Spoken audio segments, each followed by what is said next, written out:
नमस्ते दोस्तों, मैं स्वीटी फिरहान आप सभी का trade with Sweety YouTube channel पे स्वागत करती हूँ। यहाँ पर निफ्टी 50 का learning video, analysis video and prediction video 1 day before upload करती हूँ।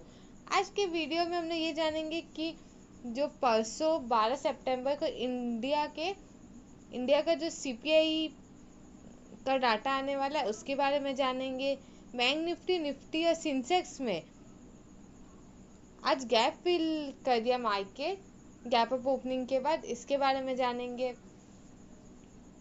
अब मार्केट में हम लोग सीपीआई डाटा के कारण हम लोग को मार्केट में एक बिग मोमेंटम देखने को मिलेगा, जो कि हम लोग को कल मिल सकता है, गुरुवार को या शुक्रवार को ये मोमेंटम देखने को मिलेगा। 11 सितंबर 12 सितंबर के बीच में ये मोमेंटम देखने को मिलेगा मार्केट में। अब ये मोमेंटम अप साइड में देखने को मिलेगा या डाउन साइड में, इसके बारे में जानते हैं। साथ ही साथ कल सेंसेक्स का एक्सपायरी है, वीकली एक्सपायरी है, इसमें भी हम लोग किस तरीके से काम कर सकते हैं इसके बारे में भी जानते हैं। सबसे पहले हम लोग जानेंगे यूएस मार्केट के बारे में। अब जानते हैं एफआईआईज एंड डीआईज के बाइंग एंड सेलिंग डेटा के बारे में। साथ ही साथ हम लोग जानेंगे इंडेक्स ऑप्शन और इंडेक्स फ्यूचर्स के बाइंग एंड सेलिंग डेटा के बारे में। न्यूज के बारे में जानेंगे, सेंसेक्स एक्सपायरी प्रिडिक्शन के बारे में जानेंगे, जीरो हीरो कौन सा ऑप्शन चेन बन सकता है इसके बारे में जानेंगे। साथ ही साथ हम लोग सीपीआई के डाटा के बारे में जानेंगे, उससे मार्केट में क्या इम्पैक्ट देखने को मिल सकता है। जियो पॉलिटिकल टेंशन के बारे में जानेंगे। सबसे पहले जानते हैं हम लोग यूएस मार्केट के बारे में। यूएस 30 जो है हम लोग का 60 पॉइंट नेगेटिव है, वही यूएस 500 25 पॉइंट प्लस है। अब जानते हैं इन एफआईआईज एंड डीआईज के बाइंग एंड सेलिंग डेटा के बारे में। एफआईआईज ने कैश में 2050 करोड़ की बाइंग की है, वहीं पर बाइंग देखने को मिली हमें इंडेक्स फ्यूचर्स में। साथ ही साथ हम लोग को एफआईआईज ने भी बाइंग की है, इसमें भी हम लोग को बाइंग देखने को मिली है। अब जानते हैं डीआईज के बारे में। डीआईज ने कैश में 80 करोड़ 83 करोड़ की बाइंग की है। अब जानते हैं इंडेक्स फ्यूचर इंडेक्स ऑप्शंस के बाइंग एंड सेलिंग डेटा के बारे में। इंडेक्स फ्यूचर्स में 280 करोड़ की बाइंग देखने को मिली है, वही इंडेक्स ऑप्शंस में 3 दिन से हमें रेगुलर बाइंग देखने को मिली थी, मगर आज 5,500 करोड़ की सेलिंग देखने को मिली है। अब जानते हैं जो यूएस का जो सीपीआई का डाटा आने वाला है वो कल आने वाला है। जो सीपीआई का डाटा अगर लो आता है, अगर कम आता है वहां से, तो हम लोग को इंडियन मार्केट में एक पॉजिटिव इम्पैक्ट देखने को मिलेगा, क्योंकि सीपीआई का डाटा आएगा तो अगर लो आता है, नेगेटिव आता है अगर, तो डॉलर वीक होगा, जिसके कारण रेट कट होने के चांसेस बन सकते हैं। और वहीं पर जो रुपए है वो स्ट्रांग होते हुए दिखेगा इंडिया की तरफ से। तो हम लोग को ये अब अगर सीपीआई का डाटा पॉजिटिव आता है तो इंडियन मार्केट में थोड़ा नेगेटिव इम्पैक्ट या नॉर्मल मार्केट दिख सकता है, क्योंकि अभी मार्केट थोड़ा साइडवेज चल रहा है, तो इस टाइप का ही मोमेंटम देखने को मिल सकता है सीपीआई के डाटा से। मगर वही अगर नेगेटिव आता है तो इंडियन मार्केट के लिए बहुत पॉजिटिव न्यूज है। इंडियन मार्केट का ना जो सीपीआई का डाटा आने वाला है वो 12 सितंबर को आएगा, तो हम लोग को मोमेंटम मार्केट में देखने को मिलेगा, मगर कल और परसों ये 2 दिन में हम लोग को एक मोमेंटम देखने को मिल सकता है। क्योंकि ना अभी 2-3 दिन से मार्केट है ना गैप अप ओपनिंग कर देता है और उसके बाद मार्केट साइडवेज आ जाता है, उतना कुछ मोमेंटम मार्केट में देखने को नहीं मिलता। 3 दिन से ऐसे ही चल रहा है। आज भी मार्केट ने गैप अप ओपनिंग किया, उसके बाद मार्केट में 1 आवर्स की कैंडल्स में देखे तो सारे कैंडल्स में विक्स है। साथ में आज प्रीमियम थीटा डीके भी हुआ है, प्रीमियम डीके भी हुआ है, थीटा डीके हुआ। ट्रेड तो एक्टिव हुआ था आज, जो कि मैं पिछले वीडियो में बताई थी। वैसे ट्रेड एक्टिव हो गया था 25,000 के आसपास। 25,000 के आसपास से हम लोग को 24,850 तक आते हुए दिखा मार्केट, मगर थीटा डीके के कारण प्रीमियम में ही उतना रिस्पॉन्स नहीं मिला हम लोग को, प्रीमियम ही नहीं बढ़े। वहीं सेंसेक्स में मैं बताई थी, सेंसेक्स में भी ट्रेड एक्टिव हुआ था, वहां पर भी 300-400 पॉइंट के ट्रेड एक्टिव हुए थे, मगर वहां पर भी देखने को नहीं मिला, प्रीमियम में रिस्पॉन्स उतना देखने को नहीं मिला डाउन साइड के लिए।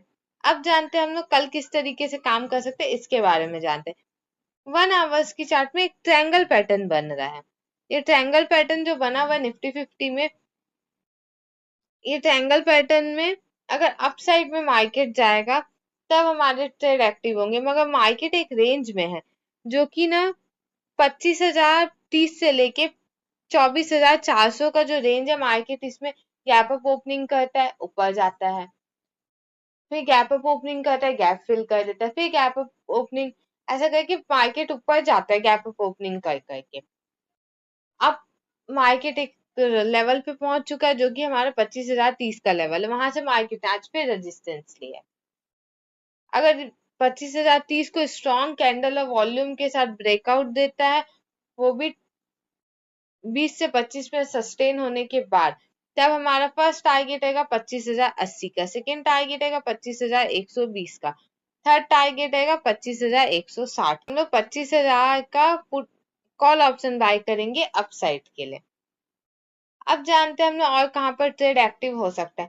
अगर मार्केट में कल गैप अप ओपनिंग होता है या कोई फास्ट सेलिंग देखने को मिलती है 24,900 के आसपास, और यहाँ पर कोई रिवर्सल कैंडल बना के अपसाइड में ब्रेकआउट देता है स्ट्रॉन्ग कैंडल है वॉल्यूम के साथ, तब हमारा फर्स्ट टारगेट रहेगा 24,950 का, सेकेंड टारगेट रहेगा 25,000 का, थर्ड टारगेट रहेगा 25,050 का, लास्ट टारगेट रहेगा 25,100 का, जिसमें हम लोग 24,900 का कॉल ऑप्शन बाय करेंगे। अब जानते हैं हम लोग को कौन से जोन को अवॉइड करना है निफ्टी 50 में, इसके बारे में जानते हैं। 25,030 से लेके 24,950 का जो रेंज है, यहाँ पर हम लोग को मार्केट को अवॉइड करना है, जो कि हमारा ये 80 पॉइंट्स का रेंज है, जिसमें मार्केट में देखने को मिला है, तो यहाँ पर हम लोग को अवॉइड करना है। अब जानते हैं हम लोग कि हम लोग डाउन साइड में किस तरीके से ट्रेड ले सकते हैं। डाउन साइड में हम लोग 24,850 के नीचे ट्रेड लेंगे, जिसमें हम लोग का 850 के नीचे ट्रेड लेंगे, जिसमें फर्स्ट टारगेट आएगा 24,800 का, सेकेंड टारगेट आएगा 24,750 का, जिसमें हम लोग 24,900 का पुट ऑप्शन बाय करेंगे निफ्टी 50 में। तो सेंसेक्स में आज हमारा ट्रेड एक्टिव हुआ था, मगर थीटा डीके के कारण आज मार्केट में ट्रेड नहीं की हूँ। अब जानते हैं कि हम लोग कल 11 सितंबर को किस तरीके से काम कर सकते हैं, इसके बारे में जानते हैं। मार्केट में 3 दिन से उतना मोमेंटम देखने को नहीं मिला है, तो कल हम लोग को मोमेंटम देखने को मिल सकता है। मार्केट में कल और परसों एक बिग मोमेंटम देखने को मिल सकता है, जो कि 300-400 पॉइंट के रेंज में निफ्टी 50 में रहेगा, और जो सेंसेक्स में हमारा रह सकता है 600 से 800 पॉइंट के रेंज में हम लोग को देखने को मिल सकता है। अब जानते हैं हम लोग कल की कहाँ ट्रेड एक्टिव हो सकता है, इसके बारे में जानते हैं।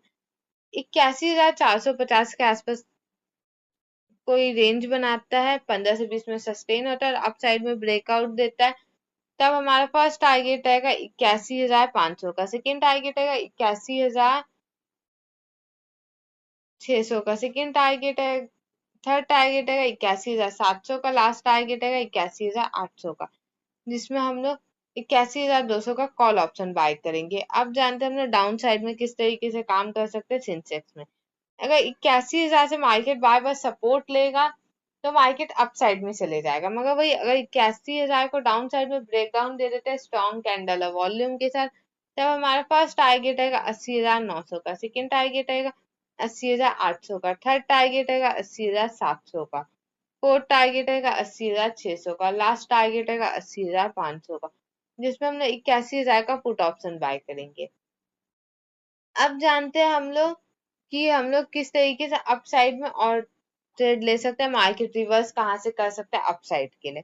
अगर 81,100 से मार्केट सपोर्ट लेता है, तब हमारा फर्स्ट टारगेट है 81,200 का, सेकेंड टारगेट है 81,400 का, थर्ड टारगेट है 81,600 का, लास्ट टारगेट है 81,700 का, जिसमें हम लोग 81,000 का कॉल ऑप्शन लेंगे अप साइड के लिए। हमारा जो प्रीमियम जो जीरो हीरो बन सकता है वो है 81,600 का, जो है प्रीमियम हमारा जीरो हीरो बन सकता है कल के दिन सेंसेक्स में। ये चैनल को लाइक कीजिए, सब्सक्राइब कीजिए एंड शेयर कीजिए। नेक्स्ट वीडियो में हम लोग ये जानेंगे कि हम लोग 11 सितंबर को किस तरीके से काम के साथ ही साथ 12 सितंबर को किस तरीके से काम कर सकते हैं, इसके बारे में जानेंगे।